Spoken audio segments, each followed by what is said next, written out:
Bismillahirrahmanirrahim. Bonjour chers étudiants, on continue toujours notre cours des accidents transfusionnels, toujours en enchaînement. Dans les deux premières parties, on avait vu les accidents toujours immunologiques, mais qui ont été un peu précoces, les 2 à 6 heures, voire dans la transfusion elle-même. Cette fois-là, on continue toujours dans les réactions immunitaires, les accidents de cause immunologique, et cette fois-là dans la première semaine. Toujours, vous allez trouver tous les supports dans la description pour télécharger. Toujours, je vous invite, chers amis, à abonner pour recevoir ces vidéos durant toute l'année. Et n'oubliez pas toujours un maximum de j'aime, maximum de partage pour que ces vidéos atteignent le maximum nombre des étudiants le plus tôt possible. Donc, les accidents toujours transfusionnels d'ordre immunologique, cette fois-là, qui sont secondaires dans la première semaine. Donc, on a dépassé un peu les délais. Donc, vous allez voir, vous voyez que les accidents peuvent survenir même, voire plus de 8 jours après la transfusion. C'est le rôle de la surveillance de la transfusion, qui est un acte, je répète, médico-légal sous la responsabilité du médecin prescripteur. Donc, premièrement, dans les réactions dites un peu retardées, dans la première semaine, on a l'hémolyse, et cette fois-là, faites attention, c'est pas du choc hémolytique qu'on avait vu précédemment. Là, c'est un hémolyse qui est, notez bien ce terme-là, retardé. Donc, première complication qu'on va avoir dans cette partie, c'est l'hémolyse retardée. L'origine dans ce cas-là, c'est l'alloimmunisation anti-érythrocytaire. Cette fois-là, je répète, c'est une alloimmunisation anti-érythrocytaire qui va survenir dans la deuxième transfusion. Donc, c'est un patient qui a été immunisé dans le premier accident. Donc, c'est le cas d'une deuxième transfusion. Donc, c'est l'alloimmunisation anti-érythrocytaire. En physiopathologie, là, on note des IgG qui vont activer le complément jusqu'au C3. Donc, je répète, alloimmunisation anti-érythrocytaire, elle est due à une restimulation. Donc, le donneur ou bien le receveur, il a été déjà immunisé contre ces globules rouges dans la première transfusion. Ça a passé sans séquelles dans la deuxième. Donc, il est déjà reconnu de cet antigène-là. Il va développer une réaction allo-immunisation anti-érythrocytaire dans la deuxième transfusion. J'espère que vous êtes en train de noter tout ce qu'on avait dit. Faites la différence entre l'hémolyse précoce qui est due aux incompatibilités ABO. Cette fois-là, je répète, c'est l'hémolyse retardée qui est due à une allo-immunisation anti-érythrocytaire. Faites attention. Donc, dans physiopathologie, les anticorps vont être activés jusqu'au C3. On va noter aussi les phénomènes d'opsonisation de phagocytose. Donc, c'est pour cela qu'on va noter les macrophages dans la rate du foie. Donc, on va noter là la destruction intraticulaire. Donc, tout ça, on va aborder avec détail dans le cours des hémolyses, soit intracellulaires, soit intraticulaires, soit périphériques. Donc, je répète, là, c'est de l'hémolyse qui va se passer au niveau des macrophages du rate, la rate du foie. On note là la destruction intraticulaire des globules rouges qui est lente, qui va durer plusieurs jours et qu'elle va donner une anémie hémolytique avec une efficacité transfusionnelle. Donc là, c'est un peu tardé. Donc on ne va pas noter des symptomatologies aiguës. Donc c'est de l'alloimmunisation dans une deuxième transfusion. Ça va impliquer le complément jusqu'au C3. Elle va donner, notez ça bien, une destruction cette fois-là qui est intraticulaire, c'est pas périphérique. C'est au niveau de la rate et du foie. Notez ça bien. Et ça va donner une anémie hémolytique. Je vous invite à consulter le cours d'anémie hémolytique. On a parlé d'hémolyse soit intraticulaire, soit périphérique. Et bien sûr, ça va donner une insuffisance, une efficacité dite transfusionnelle. Donc, en clinique, on va noter une frisson, hyperthermie. Ça, c'est au moment de la transfusion sanguine. On va noter aussi un ictère et des urines foncées. Donc, une lyse, une hémolyse, ça va donner de l'ictère. Ça va donner aussi des urines dites foncées. Comme signe biologique, donc là, on va noter l'anémie et l'augmentation de la bilirubéminie. Donc, c'est de l'hémolyse qui est justement tardif. Donc, c'est un hémolyse tardif qui va survenir après une restimulation. Il est à différencier, je répète, avec le choc hémolytique. Il est retardé, ce dernier, il va survenir même dans la première semaine, jusqu'aux 8 jours. On a parlé de ça dans la première partie. Et bien sûr, la conduite à tenir là, comme d'habitude, alerter le médecin, alerter le correspondant des mots vigilance, prendre les constantes et de la durée. Ce patient-là peut développer un trouble circulatoire. Il peut s'agir d'un trouble circulatoire là lorsqu'on parle d'hémolyse. Réaliser les prélèvements sanguins pour le diagnostic biologique et en cas d'intolérance de l'anémie là, ou l'hémolyse, vous allez administrer là le traitement s'il est nécessaire. Ce qui est à retenir d'après le troisième ou bien quatrième accident qui est l'hémolyse retardée, ça va survenir d'une erreur qui a été administrée dans la première immunisation. Elle va se manifester lors de la deuxième transfusion sanguine des érythrocytes. Donc ça, ce sont les anticorps des IgG qui sont dirigés entre les érythrocytes anti-érythrocytaires, un hémolyse intraticulaire fois et de la rate. Et on va noter là l'hémolyse, l'anémie biologique, toujours alerté. Le médecin, toujours c'est de la déclaration obligatoire. Cette hémolyse-là va donner une insuffisance transfusionnelle et bien sûr par conséquence la non-correction des symptômes et le patient peut ne pas tolérer ce trouble-là et vous êtes obligé de mettre en place le traitement si c'est nécessaire. J'espère que c'est clair pour l'hémolyse qui est dans ce cas-là, je répète, retardé à différencier avec l'hémolyse ou bien le choc hémolytique qui est dû, je répète, à une incompatibilité ABO. Ça, c'est l'essentiel. Chez choc hémolytique, incompatibilité ABO, hémolyse retardée, allo-immunisation anti-érythrocytaire et IgG. J'espère que c'est clair. Autre complication qui est tardif, va survenir bien sûr dans la première semaine. Cette fois-là, c'est les plaquettes qui sont la pathologie là. Donc c'est pas des globules rouges et c'est de la purpura thrombopénique post-transfusionnelle. On va aborder le cours de purpura. Donc là voilà, c'est de la purpura, c'est des taches rouges. Donc c'est l'extravasation du sang en dehors des petits vaisseaux. Elle va pas être, s'efface pas à la vitropression. Tout ça, on va aborder avec détail dans le cours du purpura. Et bien sûr, là, je répète, c'est une allo-immunisation, mais elle est antiplaquettaire. Donc, c'est pas les globules rouges qui vont être lysés là. C'est pas de l'hémolyse, c'est les plaquettes qui sont là. On va noter de la thrombopénie. Est-ce qu'elle va se manifester un trouble de l'hémostase primaire? Lorsqu'on dit hémostase primaire, on parlera là de ce fameux, cet aspect clinique là qui est la purpura thrombopénique. Notez-le bien, il peut s'agir bien.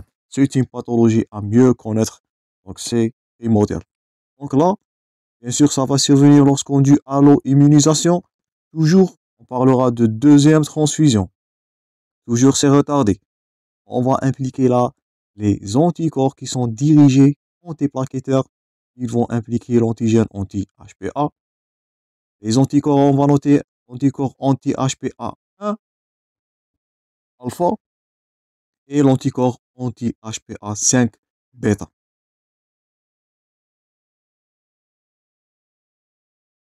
Vous voyez la réaction, les anticorps qui vont impliquer l'antigène HPA. Je répète, l'anticorps anti-HPA1 alpha, l'anticorps anti-HPA5 bêta. Parfois, on peut noter des auto-anticorps dirigés contre quoi? Contre les glycoprotéines membranaires et plaquettes. Mais souvent, c'est une ça c'est à retenir, allo-immunisation anti-HLA qui est contre plaquettaire. Anti-plaquettaire, allo-immunisation anti-plaquettaire, antigène anti-HPA, ce qui est à retenir. Bien sûr, dans la biologie, on va noter une thrombopénie, plus ou moins sévère, et souvent elle est inférieure à 10 grammes par litre. Et bien sûr, lorsqu'on dit retardé, on va parler aussi de l'inefficacité transfusionnelle, qui est un accident aussi. Donc, l'inefficacité transfusionnelle, la non-guérison de la thrombopénie, le risque hémorragique. La clinique, c'est la purpura dans sa forme thrombopénique. Donc, elle va survenir 5 à 10 jours après la transfusion. Nous sommes toujours dans la première semaine. Pour exploration de cette affection-là, de cet accident. Donc, on va noter le groupage plaquettaire. Donc, rechercher les protéines membranaires, les plaquettes, et rechercher les anticorps. J'insiste sur les anticorps. Cette fois-là, c'est des anticorps antiplaquettaires, anti-HLA et anti-HPA qui sont là la source de cette réaction immunitaire. Donc, j'insiste à chacune de ces pathologies qu'on a abordées. J'insiste sur le type de réaction. Quel est l'antigène qui est impliqué? Quelle est la manifestation clinique? Est-ce qu'il s'agit là d'une allo-immunisation qui est retardée ou bien c'est une réaction qui est précoce qui va impliquer l'antigène soit ABO, soit HLA qu'on a vu précédemment dans les parties précédentes.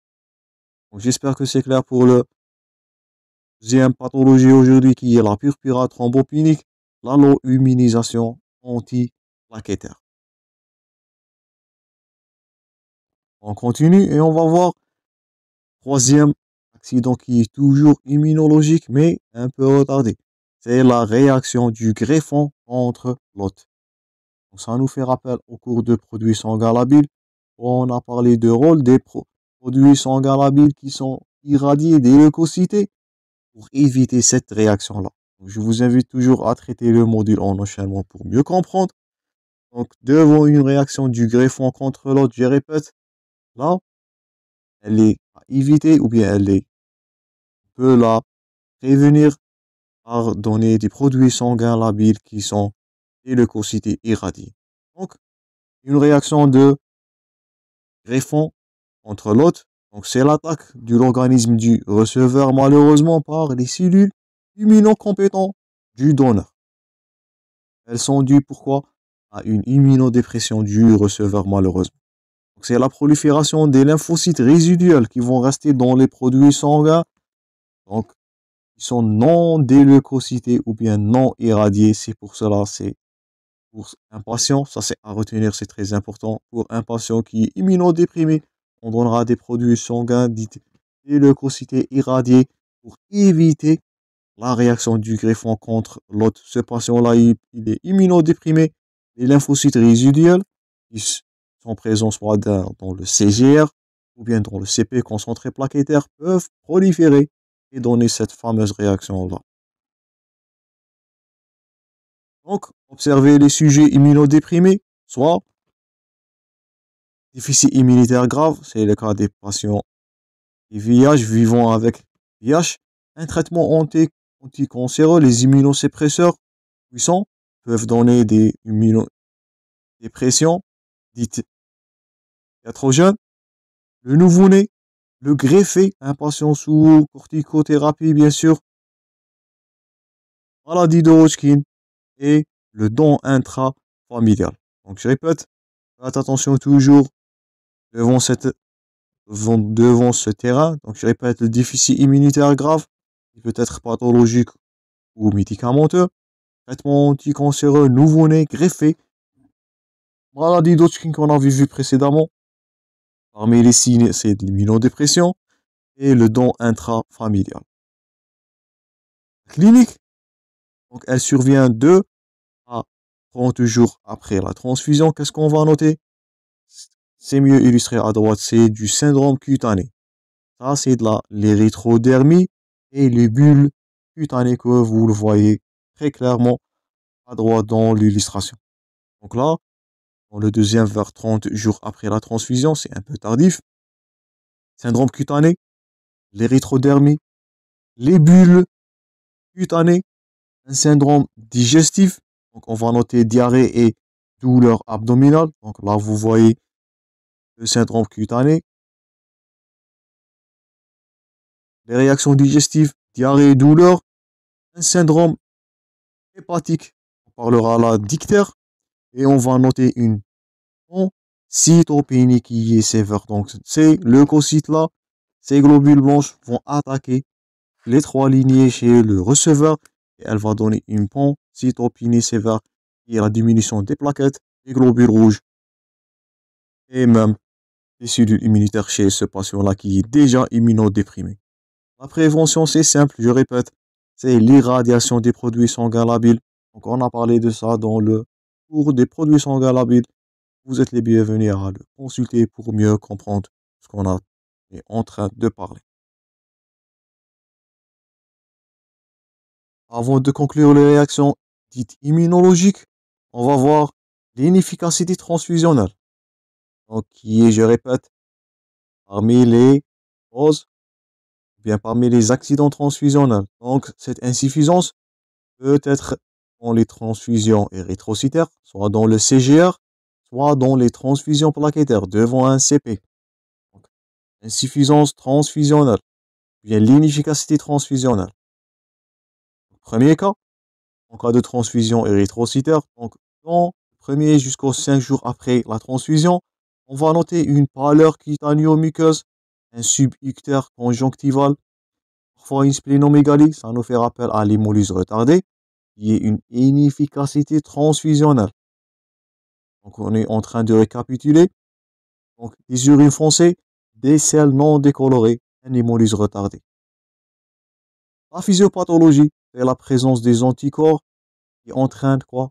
Donc l'hémolyse et la reprise de saignement en cas d'une hémorragie qui est biologique. Donc qu'est-ce qu'on va noter là? La présence d'un anticorps RAI, antigène, recherche d'un antigène inhabituel. Et la prévention là, c'est bien sûr donner des produits sanguins labiles qui sont toujours phénotypés, compatibilisés devant les CGR des globules rouges.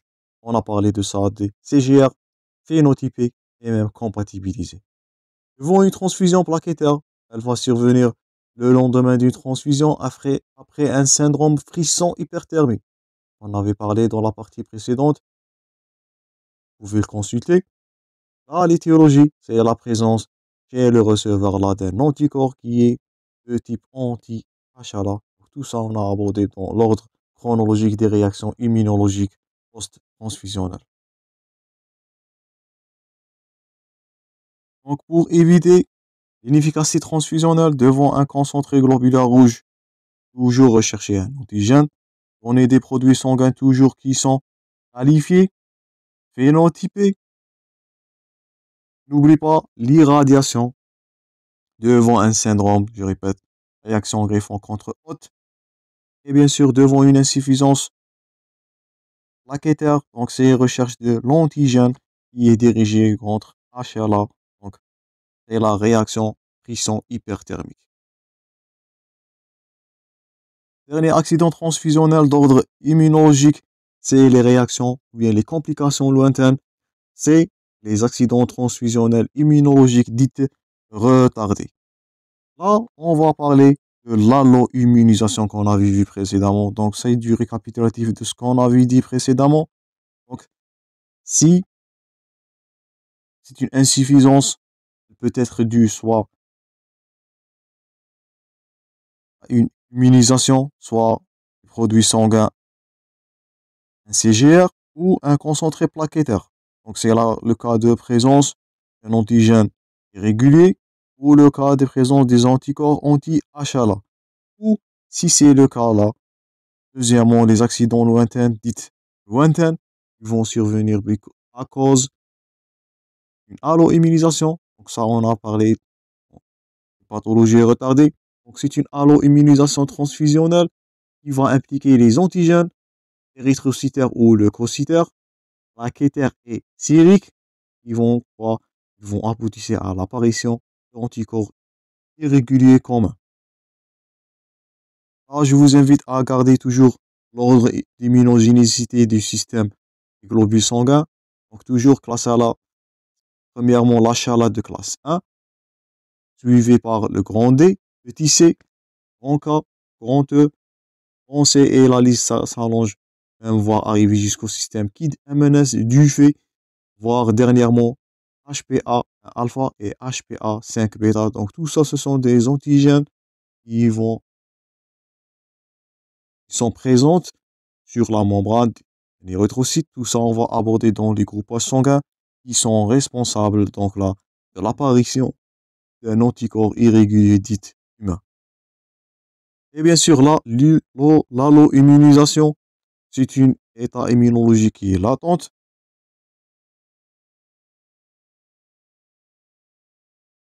Et elle va venir en cas de restimulation. Donc, on a parlé de ça dans cette partie. C'est la restimulation suite à une deuxième transfusion qui est incompatible et qui va conduire à un accident immunologique transfusionnel qui est dû quoi? Dû à une, ça c'est à retenir, une allo-immunisation qui avait fait dans la première transfusion. Donc l'immunisation, l'allo-anticorps immunologique, il a été induit lors de la première transfusion. Et l'accident là, elle va survenir de façon retardée. C'est une complication lointaine. Elle va survenir du deuxième transfusion sanguine. Et là, on est en train de parler de l'allo-immunisation qui est parmi les causes de l'insuffisance ou bien l'inefficacité transfusionnelle. C'est parmi les complications lointaines. Et c'est la dernière des complications dites immunologiques. Donc, on avait fini avec les complications immunologiques, les accidents transfusionnels ou impliqués l'antigène. Gardez-vous en tête toujours l'antigène qui est impliqué dans la pathologie. Donc pour mieux différencier entre les dernières, gardez-vous en tête bien sûr la conduite à tenir, toujours la déclaration obligatoire, recherche de la cause et arrêter les produits sanguins labiles.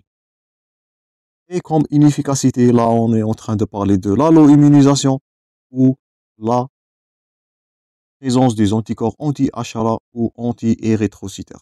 Donc on va continuer ce cours, on va voir prochainement les accidents transfusionnels non immunologiques.